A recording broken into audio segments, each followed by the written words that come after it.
What's going on, family? Checking in with the laundromat, doing laundry right now.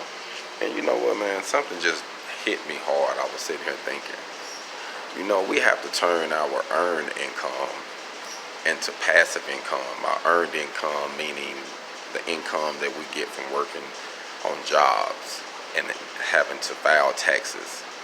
That is the money that we have to use to start business with, to make the passive income, so that way we're not working so hard for our money. And then we'll go and get all of these vain things with this money. We'll buy, jewelry, watches, homes, and we think we're doing good, but we're constantly having to work for everything that we got. Think about it. Instead of working so hard for everything you got, use that earned income money and let it work for you. Let it work for you instead of you working for you so long. Hold on.